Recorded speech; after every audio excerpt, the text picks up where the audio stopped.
Welcome to Methods in Biostatistics. Today, we're diving into one of the most fundamental concepts in all of scientific research, sampling methods. Whether you are studying human populations, animal behaviors, or cellular structures, understanding how to properly select your subjects is absolutely critical. By the end of this video, you will understand not just what sampling is, but exactly how to calculate the right sample sizes to ensure your research is both accurate and scientifically valid. Let us get started. To understand why we sample, imagine you are cooking a large pot of soup for a family dinner. You want to check if it has enough salt. You certainly do not need to drink the entire pot to find out. Instead, you stir it thoroughly and take just one small spoonful. If the soup is well mixed, that single spoonful perfectly represents the flavor of the entire pot. In biostatistics, this exact same logic applies. When we want to study a massive group of people, animals, or cells, we cannot possibly test every single individual. It would take far too much time, effort, and money. Instead, we take a carefully selected spoonful of the group to understand the whole. Now that we have our soup analogy in mind, let us look at the formal statistical terms. The entire group we want to draw conclusions about is called the population. The specific, smaller group of individuals we actually collect data from is called the sample.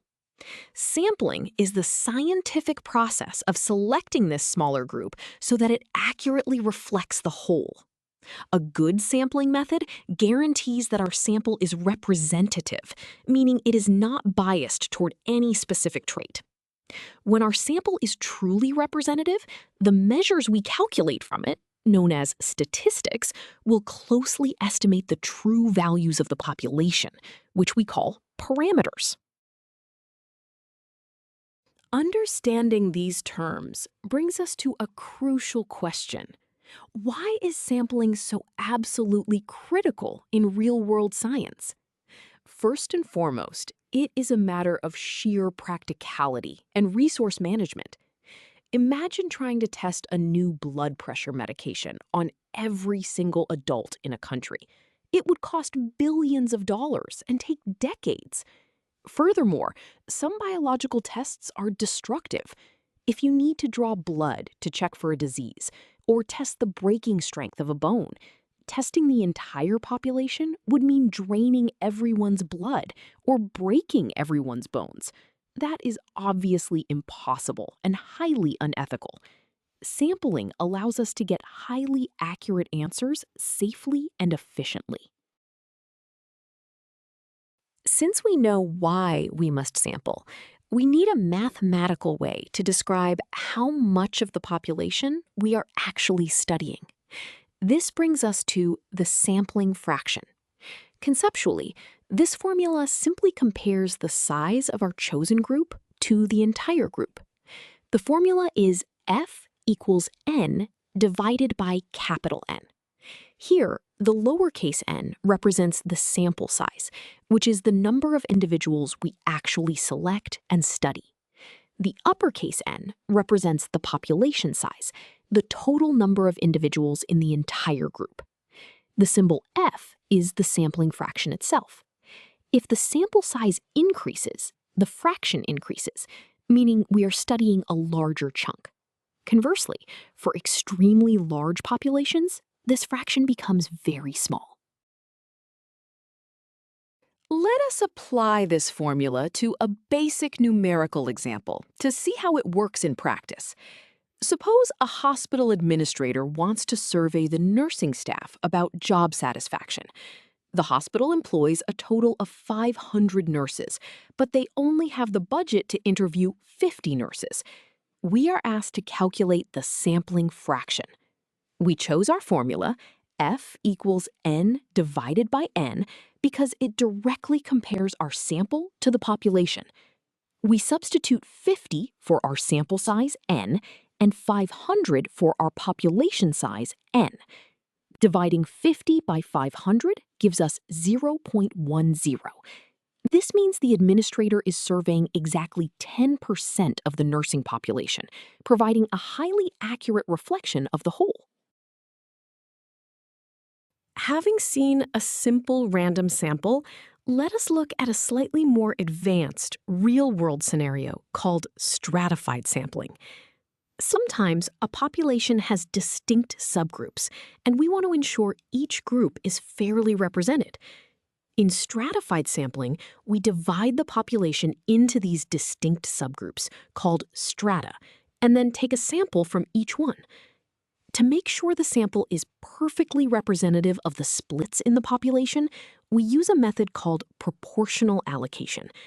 This ensures that the ratio of different groups in our sample is exactly the same as the ratio in the whole population, preventing any accidental bias that might occur with purely random selection. To achieve this perfect representation, we use the proportional allocation formula. Conceptually, this formula takes the overall sampling fraction we just learned about and applies it individually to each subgroup. The formula is n subscript s equals f times n subscript s. Here, f is the overall sampling fraction for the entire population. N subscript s is the total number of individuals in that specific subgroup. And n subscript s is the exact number of individuals we need to select from that subgroup for our sample. If a subgroup's population size increases, the number of people we must sample from that group also increases proportionally, maintaining perfect balance. Now that we have our proportional allocation formula, let us walk through a comprehensive example. Imagine a university wants to estimate the average height of its students. The university has 10,000 students in total, consisting of 6,000 female students and 4,000 male students. The researchers want a total sample of 100 students. First, we must find the overall sampling fraction. We divide our total desired sample size of 100 by the total university population of 10,000. This division gives us a sampling fraction of 0.01. This critical baseline number means we are sampling exactly 1% of the entire student body across all groups. With our overall sampling fraction established, we can now determine exactly how many female students to include. We use our proportional allocation formula because we want the female representation in the sample to match the population. We multiply our overall sampling fraction, 0.01, by the total number of female students, which is 6,000. This calculation yields a result of exactly 60 female students. By strictly following this number, we prevent any accidental bias that might occur if we just picked students randomly without checking their gender. It guarantees the female voice is proportionally represented. Finally, we must perform the exact same calculation for the male students to complete our sample. We multiply the overall sampling fraction of 0.01 by the total male population of 4,000. This gives us exactly 40 male students. Therefore, our final sample of 100 students will consist of 60 females and 40 males. This perfectly mirrors the 60% to 40% split in the actual university population. By calculating these exact stratum sizes, we have ensured our sample is highly representative and completely unbiased, giving us trustworthy data for our height estimation. To solidify what we just calculated, let us look at a visual representation of this stratified sampling process. On the left, you see the entire population of 10,000 students, represented by a large block. This block is divided into two distinct strata. The pink section represents the 6,000 females, and the blue section represents the 4,000 males. Notice the arrows pointing to the smaller block on the right, which is our representative sample of 100 students. The sample block maintains the exact same color proportions as the population block, containing exactly 60 females and 40 males. This diagram beautifully illustrates how proportional allocation shrinks the population down while perfectly preserving its internal structure. We have covered a lot of ground today, so let us review the most important ideas. First, sampling is the foundational tool that makes biostatistics possible in the real world, allowing us to draw highly accurate conclusions without spending infinite time and money. Second, whether using simple random sampling or stratified sampling, the ultimate goal is always to eliminate bias and ensure our sample perfectly reflects the entire population. Finally, mastering these mathematical methods, like calculating sampling fractions and proportional allocations, ensures that the data you collect is trustworthy, reliable, and scientifically valid. You now have the tools to design robust biological studies.